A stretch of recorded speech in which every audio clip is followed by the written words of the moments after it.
4일 수요 예배의 말씀입니다. 하나님 아버지, 오늘도 우리를 예배의 자리로 불러주시고 우리에게 하늘로부터 임하는 말씀을 내려주심을 감사합니다. 우리로 하여금 이 땅이 전부가 아니고 이 육신의 생애가 결코 전부가 아니고 하나님께서 아브라함을 통해서 약속하신 하나님의 나라를 이루어 가시고 우리가 그 나라에 부름을 받게 된 이 사실을 믿도록 하여 주셨사오니 감사합니다. 영원한 하나님 나라를 상속받을 자로 이미 그 나라를 소유한 자로 살게 하여 주시니 감사합니다.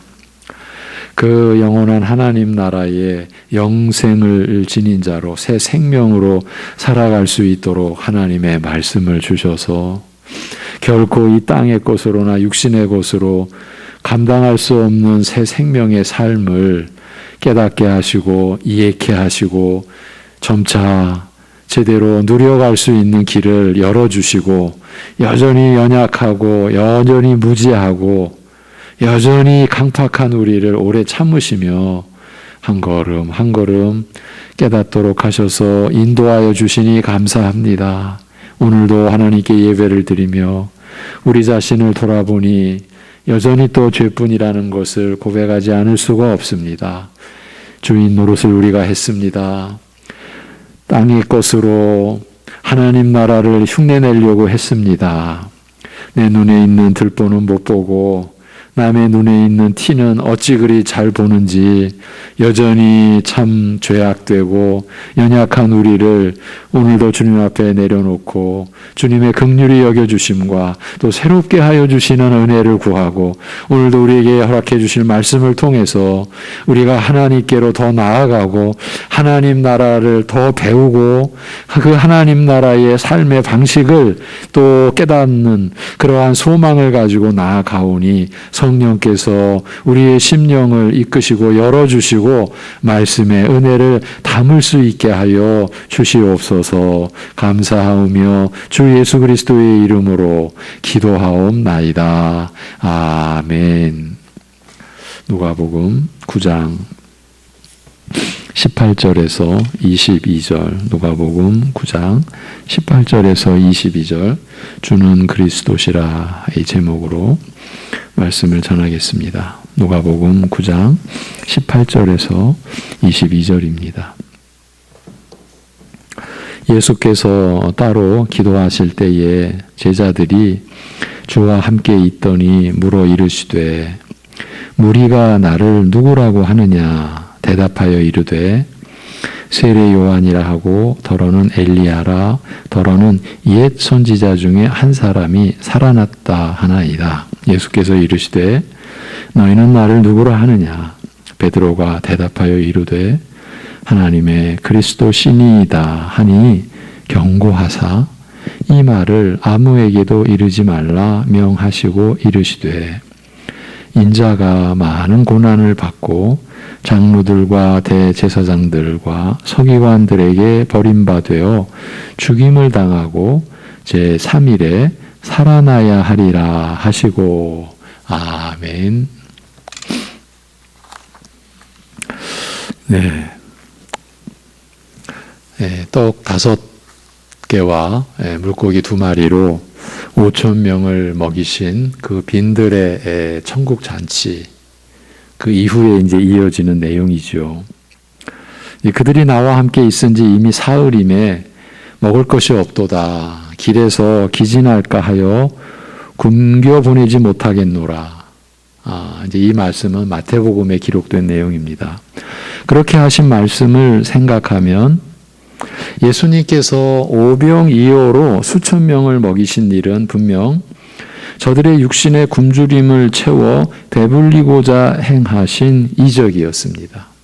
그러나 이것은 예수님께서 이적을 행하신 의도의 전부도 아니요 가장 중요한 목적도 아니었습니다. 단순히 육적 양식을 주어 육적 생명을 누리게 하시는 분이 아니라 그 이상의 것, 그 이상의 근본적인 생명을 얻게 하시는 분이심을 드러내고자 행하신 일이었습니다. 여러분, 바로 성경 말씀을 우리에게 주신 목적과 관련된 내용이죠. 우리로 하여금 근본적인 생명을 얻게 하시려고, 또 그 생명을 얻게 하시는 분을 알려주려고, 그리고 우리가 그분과 함께 있고 연합된 그런 신분이 되었음을 알려주시고자 우리에게 성경 말씀을 주신 것이죠. 교회는 이 말씀을 선포하고 가르치는 것이고, 우리 자녀들도 이와 같은 말씀을 들으며 자라가야 하는 거죠.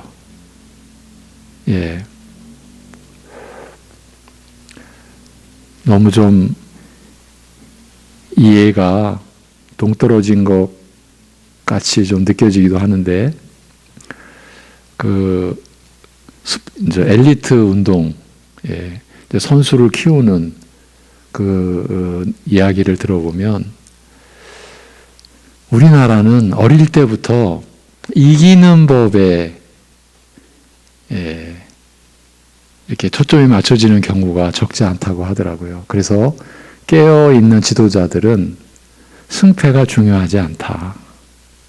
운동의 기본, 기초부터 무슨 운동이든 그 운동을 계속 지속적으로 수행해 갈 수 있는 그 체력, 그 몸이 또 자라면서 거기에 알맞은 기술, 이런 것을 가르치는데, 그렇지만 현실의 요구 때문에 많은 지도자들은 아이들에게 이기는 기술, 잔기술.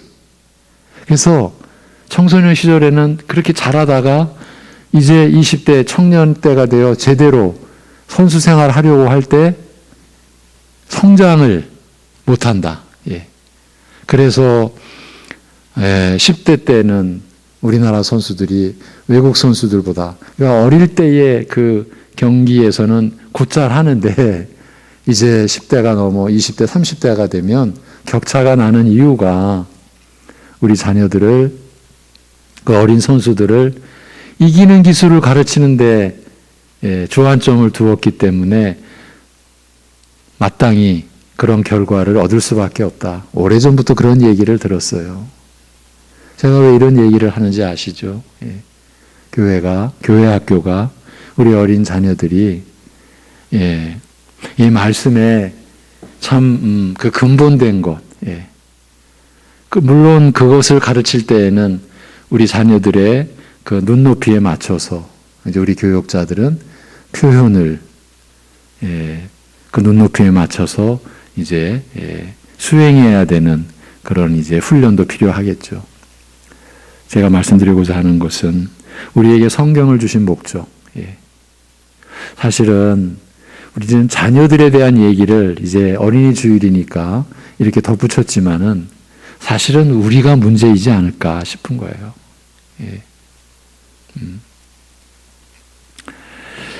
이 이적은, 이 오병이어의 이적은 결코 육적인 관심사에서 시작된 것이 아니었습니다. 예수님께서 많은 무리를 보시고 그들을 긍휼히 여기시되 마치 목자 없이 유리하는 양 같음을 불쌍히 여기셨다고 말씀합니다. 마가복음 6장에서는 그렇게 기록이 되어 있어요. 목자의 인도함을 받아 안전하게 움직이며 풍성한 꼴을 얻는 것이 아니라 저들을 돌보고 인도할 목자가 없으므로 산지 사방으로 흩어져 이리 닿고 저리 다르며 다치고 부러지며 낭떠러지에 떨어져 죽는 양떼처럼 이 무리의 영적 형편이 비참한 것을 보셨다는 말씀이에요. 그들을 인도하여 생명의 꼴을 풍성하게 먹이게 할 목자가 없으므로 영적으로 허기지고 기갈 들린 사람들, 방향 없이 이리저리 헤매다가 다치고 죽는 영혼들을 불쌍히 여기시고 천국 복음을 가르치기 시작하신 것입니다. 그들의 굶주림과 갈증은 천국의 신령한 은혜로만 채워질 수 있는 그런 영적 배고픔과 갈증인 것을 보셨기 때문입니다. 사람이란 존재와 관련된 내용이죠. 지금 우리가 나눈 내용이. 여러분, 우리 사람들은 그 굶주림과 갈증을 가지고 살아요. 그것을 어떻게든 해소하기 위하여, 굶주림을 채우고 갈증을 해소하기 위하여 사람들은 모든 일을 합니다. 어두운 일도 하고 사람들이 보기에는 변화되고 뭔가 발전하는 것 같은 그런 일들도 벌이는 거죠. 그게 다 굶주림과 갈증을, 성경의 주제로 이 굶주림과 갈증을 좀 더 구체적으로 말하면 죄로 인한 수치심과 두려움을 덮고 극복하기 위한 것. 이제 오늘 후반부도 그 내용이 나옵니다. 그런데 이 굶주림과 갈증은 천국의 신령한 은혜로만 채워질 수 있는 그런 영적 배고픔과 갈증이라는 것이죠. 예수님께서 그것을 보셨기 때문에 천국 복음을 가르치시고 저들에게 참 생명을 얻게 하시는 그 메시아 되신 자신을 드러내고자 표적을 행하셨던 것이죠. 예수님의 말씀에 시간 가는 줄 모르고 배고픔을 잊은 채 귀 기울이는 무리의 모습에서 천국의 은혜로 그 영혼이 채움받아 배부른 모습, 말씀의 양식, 말씀의 생수로 그 심령이 시원함을 얻는 것을 보셨던 것이죠. 날이 저물어 제자들이 무리의 허기진 것을 일깨우자 예수님께서는 오병이어로 저들의 육적 허기를 채우기로 하셨으나 동시에 예수님은 이 이적에 더 깊은 뜻을 담아 전하고자 하셨습니다. 이 표적을 통하여 무리들이 조금 전 예수님의 말씀으로 채움받던 그 배부름, 그 뭔가 영적 충만함, 그것이 진정 무엇인지 그걸 깨닫게 하시며 또한 예수님께서는 바로 이러한 이 영적 생명을 위한 양식을 주시는 분이심을, 그 영생의 은혜를 베푸시는 분이심을 알리고자 하신 것이죠. 여러분, 영적 생명은 결국은 영생을 위한 것이잖아요. 이 은혜를 베푸시는 분이심을 알리고자 하신 것이죠. 우리가 사복음서를 통해서 오병이어의 이 기록을 대하는데 우리가 이러한 말씀을 통해서 우리에게 참 생명, 근본적인 생명, 그 생명의 양식, 곧 영생의 은혜를 베푸시는 분을 우리로 하여금 보도록 성경이 우리에게 주어진 것이죠. 그 표적을 껍데기만 보는 게 아니라 그 표적의 안을 들추어 볼 수 있도록, 그래서 우리에게도 성령을 또 임하여 성령을 보내사 우리 안에 임하게 하신 것이죠. 성령의 역사가 아니면은 결코 깨달을 수가 없기 때문인 것이죠. 오늘 본문 말씀에서 예수님께서는 이러한 표적을 통하여 알리시고자 하신 뜻이, 예수님께서 가지셨던 그 뜻이 제대로 전달되었는지 확인하고자 하셨어요. 오늘 본문이 그런 내용이에요. 예수님이 참 생명의 양식이요 영생의 은혜를 베푸시는 생명의 주이심을 알리고자 하신 그 뜻이 사람들에게, 특히 제자들에게 제대로 전달되고 이해되었는지 확인하고자 하신 것입니다. 예수님께서 홀로 기도하고 계실 때 제자들이 예수님께로 나와왔습니다. 예수님께서 제자들에게 물으셨습니다. 무리들이, 백성들이 나를 누구라고 하더냐?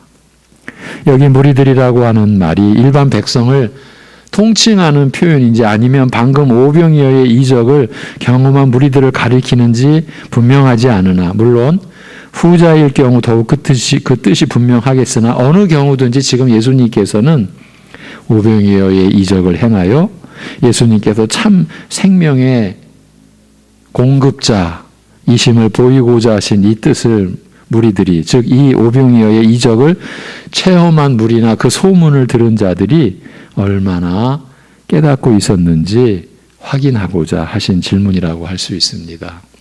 제자들을 통하여 확인한 대로는 사람들이 여전히 예수님을 세례 요한이나 엘리야나 옛 선지자 중 하나가 환생한 것으로 생각하고 있었습니다.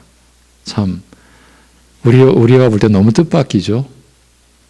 예, 선지자가 환생, 살아나서 지금 나타난 거야, 엘리야가. 아니면 세례 요한이. 예. 그런데 지금 오병이어의 이적을 그 체험한 물이나 소문을 들은 자들이 그 표적을 통하여 얼마나 깨닫고 있었는지 확인하고자 하신 질문을 볼 때 그 표적을 통해 무엇을 드러내시려고 하셨는지도 분명히 드러나죠. 어떻게 드러납니까? 무리들이 나를 누구라고 하느냐. 그렇죠? 그 표적을 통해서 나를 어떤 존재로 지금 이제 여기게 되었느냐. 예. 그 핵심은 예수님이 누구신가? 예. 그것을 나타내기 위한 표적이었다라는 거죠. 예수님이 누구신가? 왜 이것이 중요해요? 예수님이 누구신가를 우리가 알고 하나님께서 계시해 주신, 성경을 통해 계시해 주신 그 예수님의 누구 되심과 우리가 관계를 맺어야 우리가 예수님께서 베푸시는 이 영생의 생명의 양식을 우리가 공급받는 자가 될 수 있기 때문인 거죠. 나를 누구라 하더냐. 예. 결국 오병이의 표적을 보이신 목적은 예수님 자신을 알리시고자 하심이었다라는 것, 여기서도 이 질문을 통해서도 구체적으로 드러나는 거죠. 그런데 이 사람들은 예수님을 세례 요한이나 어느 선지자가 환생한 것 아닌가 이렇게 여겼던 거죠. 무리들의 이러한 생각 속에 하나님께서 약속하신 메시아에 대한 바른 이해의 요소가 얼마나 포함되어 있었는지 우리가 말하기는 어렵습니다. 그러나 사람들의 생각은 오병이어의 이적을 체험하기 전이나 그 후에나 별로 다르지 않았습니다. 여러분, 그 전무후무한 출애굽의 역사를 경험하고서 사람들의 본성은 별로 달라지지 않았습니다. 그렇게 말하자면 노아 시대에 전 생명체가 그 방주에 구별된 그 8사람과 그 생물들 외에 모든 호흡하는 존재들이 멸절을 당하는 그러한 인류의 역사에 그런 더 이상 있을 수 없는 그런 체험을 하고도 사람들은 변하지 않았어요. 그것이 그 바벨의 성과 바벨의 탑이 인간들이 이루어낸 인간들의 모든 것이 집약이 돼가지고 바벨 성을 이루고 그 대를 쌓은 것. 인간이 한 언어를 가지고 있었잖아요. 인간들의 모든 게 결집되어서 결국 하고자 한 일이 뭐예요? 하늘까지 닿아서 하나님과 겨루자 그런 거 아니겠습니까?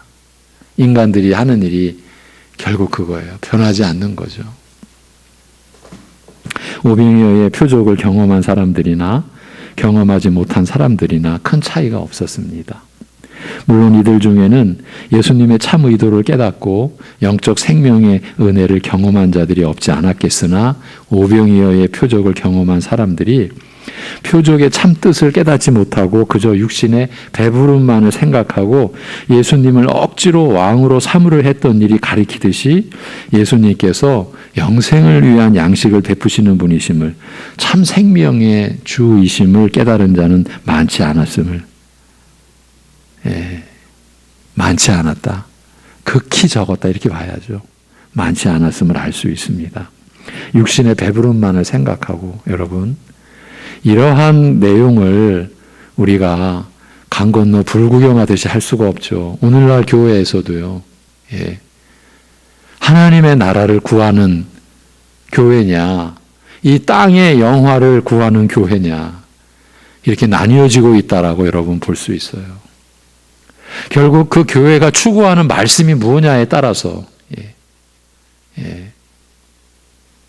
제가 어릴 적 우리 자녀들이 이러한 생명의 말씀을 바로 듣고 자라야 된다. 저는 제가 부모님의 손을 따라 이제 손을 잡고 교회를 다니던 때를 지나서 이제 제가 중학교 1학년 때부터 본격적으로 제가 신앙생활을 할 때 1968년도죠, 그때가. 지금도 생각하면 너무 가슴이 아픈 거예요. 나름대로 열심히 했거든요. 그런데 율법의 한계를 못 넘어섰어요. 그러니까 복음을 몰랐어요. 제가 미련해서 열심을 못 내서 그러한 요인도 얼마나 크겠습니까마는 사실은 기억나는 게 그런 게 아니었어요. 그건 분명해요. 결국은 제 친구가 증인이잖아요. 제가 서울에 그때 올라왔을 때 그 교회로 인도한 제 친구는 고등학교 올라가서 미국으로 이민 가자마자 교회를 떠난 사실을 40년 뒤에, 그때 이제 3명의 친구가 가장 친했는데 그 3명이 40년도 더 넘었죠. 그 뒤에 만났어요. 만났을 때 그 친구가 하는 말이, 형님도 목사고 그 집안에 여러 가지 오죽하면 한국 교회사에 그 부모님의 이름이 이제 일반 교인 이제 성도님들인데 이름이 있을 정도로 그런 기독교 집안인데 이 친구는 교회를 떠난 거예요. 그러니까 40년 뒤에 만났을 때에도 교인으로 살지 않았어요. 그 요인이 뭐냐면 성령의 은사에 진절머리가 나서 뭘 말하는지 아시죠? 내 교회를 떠났다.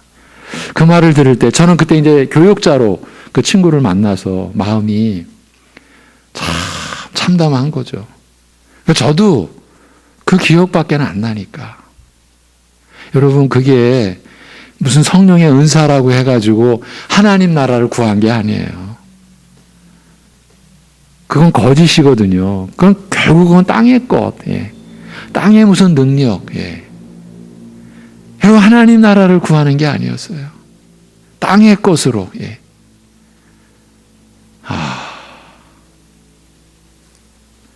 결국은 율법의 그 저주에 저는 두려움에 결국은 저도 교회를 떠나게 됐죠.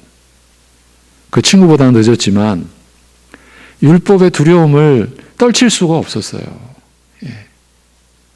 그러니까 복음의 이 자유와 이 복음의 기쁨과 복음의 평화를 맛을 못 본 거예요.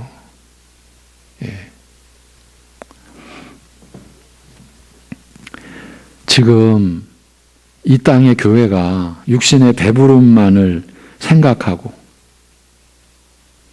그러니까 말씀이 항상 그 방향으로 가는 거죠.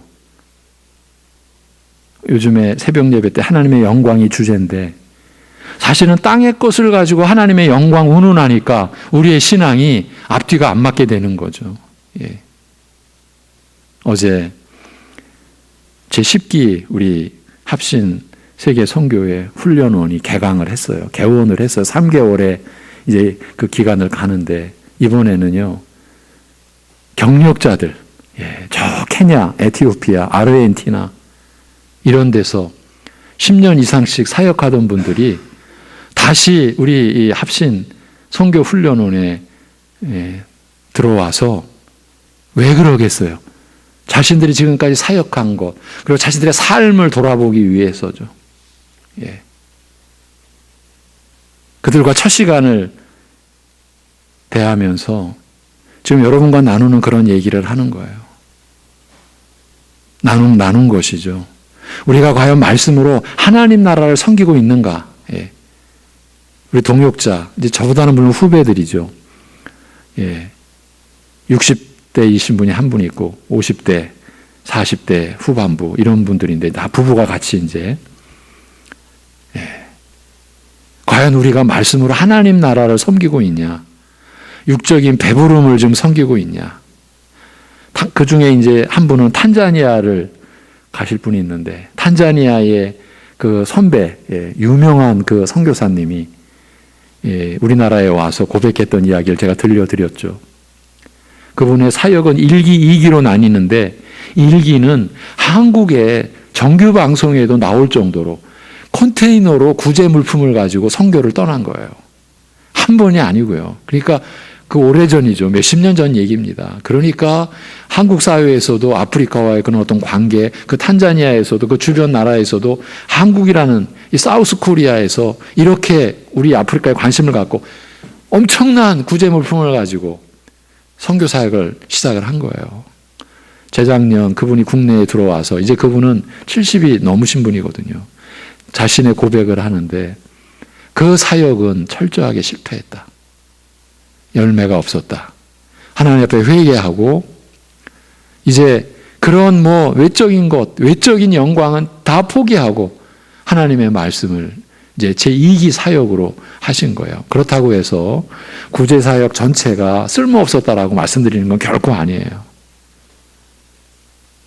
그렇게까지 가면 안 되고요. 그러나 하나님 나라를 전하는, 말씀을 전하는 이것이 교회고, 이것이 목회고, 이것이 선교고, 이것이 성도의 삶이고, 그래서 제2기 사역에서 드디어 그 말씀이 뿌리를 내리기 시작한 거예요. 그래서 현지 그 아프리카, 탄자니아 그 분들을 말씀으로 세워서 이제 그분들이 목회자가 되어서 제1교회, 선교지 제1교회, 제2교회, 제3교회, 막 10개 교회까지 교회가 이제 세워져 가는 그런 보고를 하면서 그 1기의 처절한 실패, 그리고 2기에서 다시 회개하고 하나님의 말씀을, 결국은 1기는 육적인 배부름에만 초점을 맞췄던 거죠. 탄자니아의 구제 사역에만. 그런데 그것이 하나님 나라를 선교하는 그 일에는 처절한 실패였다라는 거죠. 이런 말씀, 여러분. 지금 이들이 육신의 배부름만을 생각하고 예수님을 억지로 왕으로 삼으려 했던 그 일이 요한복음 6장의 기록이에요. 그렇게 가르치듯이 예수님께서 영생을 위한 양식을 베푸시는 분이심을, 참 생명의 주이심을 깨달은 자는 많지 않았다. 그걸 알 수가 있다 그래요.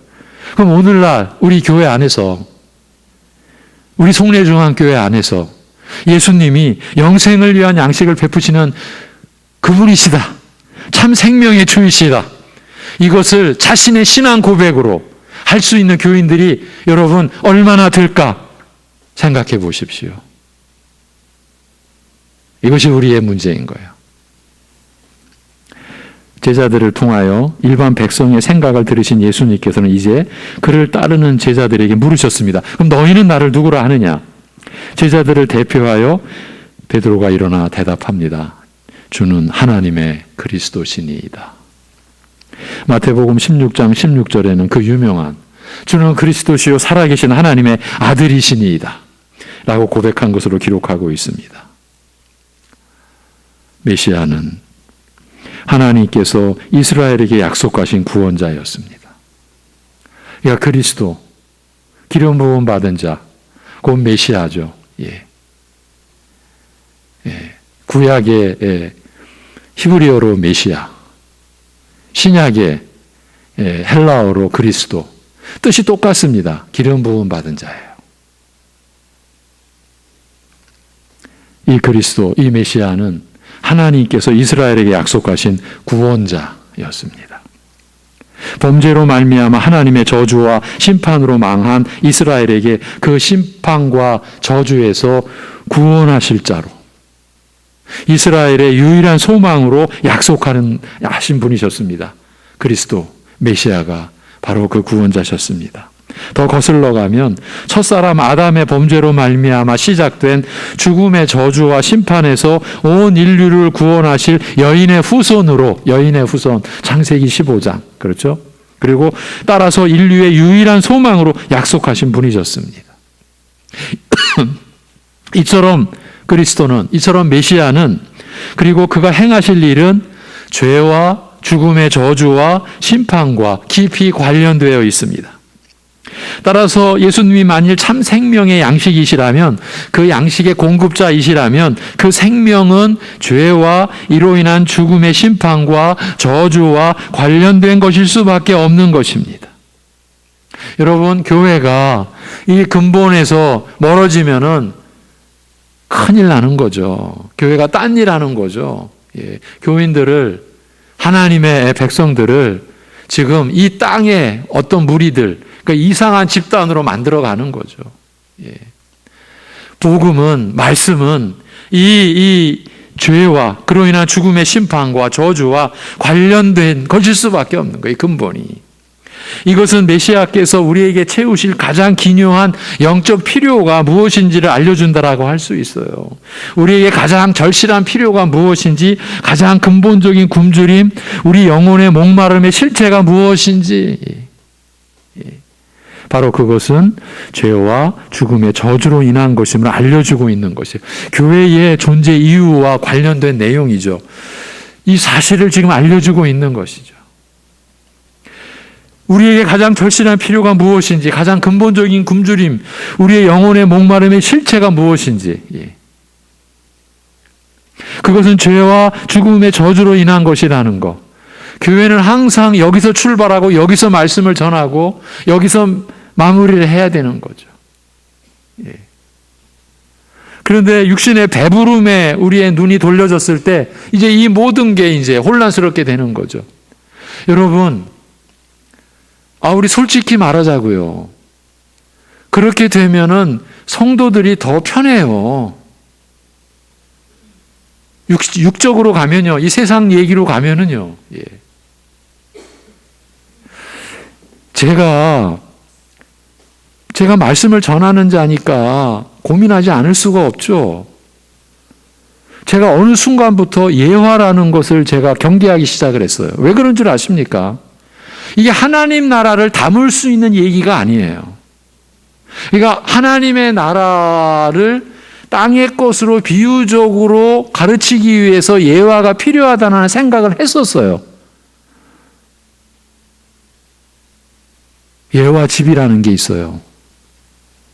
목회자들이 사용하는 예화집. 저도 받은 게 있어서 제가 싸놨어요. 본 적은 없지만은. 그런데 제가 처음에 볼 때 의문이 든 거예요. 근거가 없어요. 이게 도대체 어디서 나온 얘기인지 근거가 없는 거예요. 내용은 재밌어요. 근거가 없는 거예요. 그리고 궁극적으로는 과연 이러한 이 세상의 얘기들이, 이 예화들이 하나님 나라의 진리를 담아낼 수 있겠는가 했을 때 저로서는 감당이 안 되더라고요. 이제 잠언은 이 땅에 그야말로 우리의 일상과 평범한 이야기를 가지고 결국은 우리가 받을 진리와 은혜를 우리에게 준다는 데 있어서 탁월해요. 그런데 거기서 드러나는 일들은 실제 우리의 일들이잖아요. 그런데 제가 말씀에 뭔가 좀 더 유익을 끼친다고 해서 예화를 사용하는 거하고 좀 다르잖아요. 일어난 일, 어떻게 보면 또 만들어낸 일, 그래서 기억하기에 좋은 내용들이라고 했을 때 그 예화의 내용은 기억을 하는데 그것이 과연 하나님 나라의 영광과 그 죄와 그 죽음의 저주와 어떻게 연관이 됐는가, 거기서 우리를 어떻게 자유롭게 하는가, 이거는 제가 감당이 안 되더라고요. 그래서 사실 저는 포기한 거예요. 그런 면에서. 자, 베드로가 주는 하나님의 그리스도시라고 고백했을 때 그 말의 의미를 얼마나 깊이 이해하고 있었는지 알 수는 없으나 사랑하는 제자들에게서 참된 믿음의 내용을 확인하신 예수님께서는 엄히 경계하시되 이 일을 아무에게도 말하지 말라고 하셨습니다. 그 이유는 아직 이 사실을, 즉 그리스도께서 죄와 죽음의 형벌에서 인류를 구원하셨다라고 외쳐 선포할 때가 되지 않았기 때문이었습니다. 인류를 죄에서 구원하시는 메시아의 구속은, 그리스도의 구속은 앞으로 행하실 일이요 아직 이루어지지 않았기 때문이었습니다. 그러나 동시에 그 일이 곧 이루어질 것을 밝히시되 인자가 장로들과 대제사장들과 서기관들에게 많은 고난을 받고 배척을 당할 것이며 죽임을 당할 것이나 사흘 만에 부활할 것이라, 이 일이 반드시 일어나야 하리라고 말씀하셨습니다. 참 생명의 주이신, 그 생명의 양식의 공급자 되신 그리스도께서 죄와 죽음의 저주에서 우리를 구원하여 살리시는 일을 어떻게 이루실 것인지 스스로 밝히신 것이죠. 많은 고난과 배척을 받으시며 죽음을 당하심으로써 이 일을 이루실 것이라고 하셨습니다. 우리 죄를 대신할 희생 제물로 자신을 하나님께 드림으로써 내가 받아야 할 형벌을, 하나님의 공의로우신 진노를 대신 받으신 후 사흘 만에 다시 사실 것이라고 하셨습니다. 우리를 죄와 죽음의 저주에서 건져내시는 일은, 구원해내시는 일은 이렇게 내가 이루겠다, 이걸 밝히신 것이죠. 우리로 하여금 그리스도 안에서 그리스도와 더불어 죄에 대하여 죽고 그리스도와 함께 새로운 생명으로 하나님을 향하여 살아 움직이는 새 생명으로 살게 하시기 위해서 이 일은 반드시 일어나야 한다고 말씀하셨습니다. 이것이 우리에게 하나님 나라가 임하고 우리가 그 나라를 소유하고 상속자가 되는 유일한 길이죠. 예수님께서 내가 받아야 할 형벌을, 하나님의 공의로운 진노를 대신 받으신 후 사흘 만에 다시 살아나심으로써 이루어진 것이죠. 그래서 우리가 그리스도와 그가 십자가에 못 박히신 것, 우리가 이걸 붙들고 사는 거예요. 왜냐하면 이것이 하나님 나라가 우리에게 임하는 관문이고 경로이니까요. 그리고 이것은 오직 성령으로만이 우리가 깨닫게 되고 믿게 되는 거죠. 그래서 오직 성령의 나타나심이에요. 그래서 바울 사도가 내 말의 지혜, 무슨 설득력 있는 그런 것을 원하지 않는 거예요. 예. 이거 만약에 방금 제가 무슨 예화 이런 것도 오늘 곁들였지만은 예화를 통해서 여러분이 이해를 돕겠다라고 하는 시도가 사실은 불신이라고 볼 수가 있는 거예요. 왜? 내가 하겠다라는 거니까. 예. 오직 성령님만이에요. 예. 성령님만이 교회에서, 교회 학교에서 그리스도께서 죽으시고 부활하셨다. 그것이 우리의 죄사함의 은혜고 우리가 거듭난 중생하는 은혜고 그것이 우리가 영생을 지니게 된 유일한 길이고 하나님의 자녀가 되는 은혜다. 이것이 어른이나 아이들이나 깨달아지는 것은 오직 성령의 역사예요. 그렇지 않으면 그것은 안 되는 것이죠. 그러니까 이 땅의 나라가 하나님의 나라로 둔갑하는 일은 일어나지 않아요. 올라타는 일도 없어요. 뭐 땅의 나라를 뭔가 좀 토대 삼아서 그런 일도 없어요. 이건 완전히 하늘과 땅의 차이잖아요. 오직 하나님 나라는 하나님 나라의 방식으로만 되어지는 거고 그것이 메시아께서 고난받으시고 죽으시고 부활하시고 승천하셔서 하나님 보좌 우편에서 성령을 보내주심으로써 이루어지는 하나님 나라의 일인 거예요. 우리는 그 하나님 나라에 이제 속한 자로. 그래서 우리는 언제나 이 은혜에 근본된 이 은혜를 늘 우리가 고백하고 그 은혜에 감사하며 사는 거예요. 여러분, 내 믿음이 뭔가 좀 어려워졌다, 뭔가 시험이 든 것 같다, 어디로 돌아가야 됩니까? 오늘 나눈 이 내용으로 돌아와야 되는 거예요. 제가 어제 선교사, 어떻게 보면 저보다 더 선교사에게 투신했던, 헌신했던 그 후배분들에게 제가 여러분 사역지에서의 공고함이나 사역자로서의 어떤 어려움을 사역 자체에서 답을 찾으려 가면 어렵다. 신자로서, 여러분이나 저나 기본은 신자다. 신자로서 받은 은혜로 돌아가야 된다. 그리스도께서 고난받아 우리가 평화를 누리는 거다. 그리스도께서 고난받아 우리가 주님의 일에 쓰임을 받는 거다. 내 일이 아니다. 예. 그리스도께서 내 안에 사신다. 그래서 우리가 의로워지면 그리스도의 의가 나를 통해 나타나는 거고 우리가 주님의 일을 하나님 나라를 섬기면 내 안에 계신 그리스도께서 성령님을 통하여서 나를 통해 그 일을 하시는 것이다. 내가 하는 게 아니다. 예. 여러분, 우리 이 점을 확인하자. 이거는 신자나 사역자나 똑같다. 우리가 그리스도를 믿는 믿음으로 사는 것은 그리스도께서 내 안에 사시는 것이다. 갈라디아서 2장 20절. 그런데요, 그 앞에 이 고백이 나올 때 그 앞에 율법으로냐, 율법의 행위로냐, 믿음으로냐, 이 얘기가 나오면서 이렇게 귀결이 되거든요. 무슨 얘기입니까? 율법의 행위로서, 다시 말하면 우리가 무슨 행위로서 그리스도께서 내 안에 사시는 일을 이루어낼 수 있어요? 못 이루어낸다고요. 그래서 그렇게 연결이 된 거예요. 우리가 그리스도를 믿는 믿음으로 사는 것은요, 그리스도께서 내 안에 사시는 거거든요. 이게 우리의 행위로 될 일입니까? 하나님이 이루시지 않으면 안 된다고요. 그러니까 우리가 하나님 나라를 섬기게 된 신자들은요, 이제 성령으로 살아가는 거예요. 우리 거듭난 사람들은 성령님으로 살아가는 거예요. 이게 잘못돼가지고요, 장로교회는 성령을 잘못 가르쳐가지고 이상한 데서 뭐 성령론 해가지고 장로교회는 빛을 잃었다. 거짓! 장로교회가 그런 부실한 교회가 아니라고요. 여러분, 그래서 우리로 하여금 그리스도 안에서 그리스도와 더불어 죄에 대하여 죽고 그리스도와 함께 새로운 생명으로 하나님을 향하여 살아 움직이는 새 생명으로 살게 하시기 위해서 이 일은 반드시 일어나야 한다라고 지금 예수님이 말씀하셨잖아요. 내가 죄인들을 죽음의 저주에서 구원하는 일은 그렇게 이루겠다라고 하셨잖아요. 그 일을 제가 다시 한번 정리해드리면, 그래서 우리가 이제 중생, 거듭난 그런 자들이잖아요. 이 중생 거듭남은 그리스도의 십자가로 말미암아 우리 옛사람이 죽고, 저와 여러분이 옛사람이 죽은 거예요. 또 그리스도의 부활로 말미암아 우리가 성령으로 사는 새 생명을 가리키는 거예요. 그게 거듭남이에요. 그게 중생이에요. 그리스도의 십자가와 부활이 없으면 중생이 없어요. 그러면 그 중생이 뭘 가리켜요? 그게 할례, 마음의 할례, 그리스도의 할례, 그거 세례의 의미잖아요. 이게 다 연결이 되는 거예요. 그럼 그리스도께서 성령으로 세례를 베푸시는 게 바로 이 내용인 거라고요. 예.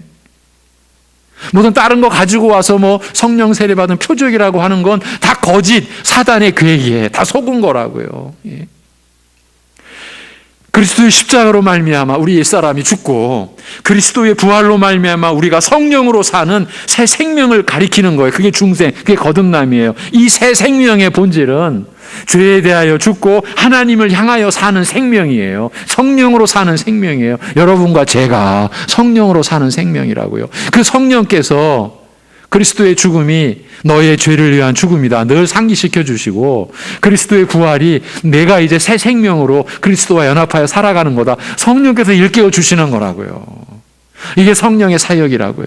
여러분, 우리가 성령으로 살아간다고요. 이러한 사실을 가리켜 말씀하시되, 내 살은 참된 양식이요 내 피는 참된 음료로다. 내 살을 먹고 내 피를 마시는 자는 내 안에 거하고 나도 그 안에 거하리니. 내 안에 거하고 나도 그 안에 거하리니. 이게 뭡니까? 너희는 내 백성이 되고 나는 너희 하나님이 되리라. 이 언약의 본질, 그걸 이렇게 표현한 거예요, 사도 요한은. 이렇게 살아계신 아버지께서 나를 보내심에 내가 아버지를 인하여 사는 것 같이 나를 먹는 그 사람도 나로 인하여 살리라. 우리의 새 생명은 그리스도로 인하여, 나의 죄를 위해 죽으시고 다시 사시고 성령을 보내주신 그리스도를 인하여 살아가는 거죠. 그래서 우리가 삶도 기도도 예배도 다 그리스도로, 그리스도의 이름으로, 그리고 그렇게 되어지도록 성령께서 우리 안에서 우리를 이끌어 가시는 거죠. 이게 하나님 나라에 속한 자의 존재고 신분이고 생명의 그 역사인 거죠. 이게 하나님 나라인 거예요. 내 살을 먹고 내 피를 마신다는 것은 곧 자기 죄를 위하여 죽으시고 부활하신 예수 그리스도를 믿는 것을 의미한다는 것은 알고 계시죠? 예. 예수님의 살과 피를 먹는다. 예수님을 우리가 영접하고 예수님을 믿는 것이죠. 그래서 요한복음 그 6장에 오병이어의 이적의 기록이 있는 요한복음 6장에 믿음의 비밀이 담겨 있다고 제가 누차 말씀드린 거예요. 그 참 생명의 양식, 그 양식의 공급자 되신 예수님과의 관계는 오직 믿음이다. 예. 그래서 사도 바울이 우리의 행위로가 아니다, 우리의 믿음으로다. 그럼 행위는 뭐냐? 그 믿음의 결과다. 그러기 때문에 예수님으로 인하여 살기 때문에 우리는 무슨 행위를 해도 자기 자랑거리가 개입이 되어서는 안 된다. 왜? 내가 한 것이 아니니까. 내 안에 사실은 그리스도께서 나를 통해 이루신 것이니까. 이렇게 진리는 하나로 모아지는 것이에요. 기도하겠습니다. 하나님 아버지, 주는 그리스도시라는 이 복음의 선언이 우리 교회 안에 우리에게, 우리 각자에게 믿음으로 심어지도록 우리 안에 성령이 임하시고 성령이 역사하여 주시고, 이러한 말씀이 우리의 영혼의 양식, 생명의 양식됨을 우리가 붙들고 살아가게 하시니 감사합니다. 여전히 죄악 가운데 넘어지고 여전히 육신의 탐욕에 쓰러질 때 한두 번이 아니나, 그러나 또 일어나 또 주님께 나와 주님의 이름을 부르며 고백하며 주님께 우리 자신을 내어 맡기고, 또 이 말씀으로 이 새 생명으로 우리가 성령으로 사는 새 생명으로 하나님을 향하여 살고자 할 때 우리를 이끌어 주시고 우리를 붙들어 주시고, 이러한 우리의 삶이 이제 이 세상의 원리가 아니라 하나님 나라의 방식으로, 그래서 말씀에 따라서 우리가 말씀을 넘어서지 않고 말씀을 제쳐놓지 않고 그 말씀에 붙들려서 우리가 살아가는 그러한 참으로 하나님의 사람들로, 하나님의 자녀들로 세워져가는 우리 일생이 되게 인도하여 주시옵소서. 우리 사랑하는 우리 자녀들이, 우리 교회학교 모든 우리 자녀들이 이러한 복음의 말씀에 참으로 참여하고 그 이 복음의 말씀을 듣고 자랄 때에 성령께서 역사하여 주셔서 참으로 인간적으로는, 인간의 지혜로는 저들의 그 마음을 어떻게 할 수 없는 그들에게 성령께서 이 생명의 말씀, 영원한 말씀, 이 진리의 말씀, 우리를 살리는 말씀을 저들에게 임하도록 우리 사역자들을 귀하게 사용해 주시고, 헌신한 교사들을 통해서 그 일을 이루어 주시고, 우리 부모들이 기도로 함께 합력하면서 이 일을 이루어가는 교회가 되도록 인도하여 주시옵소서. 아버지 하나님, 우리가 어떤 역경과 어떤 고난 속에 있다 할지라도 내 안에 그리스도가 사시는 그 고백 속에서 참으로 세상 것, 육신의 것, 나를 의지했던 그 모든 것을 버리고 오직 주님만을 의지함으로 인하여서 성령으로 사는 새 생명으로 그 고난 중에도 하나님을 향할 수 있는 그러한 믿음의 역사를 허락하여 주시옵소서. 우리 주 예수 그리스도의 이름으로 감사하며 기도 올리옵나이다. 아멘.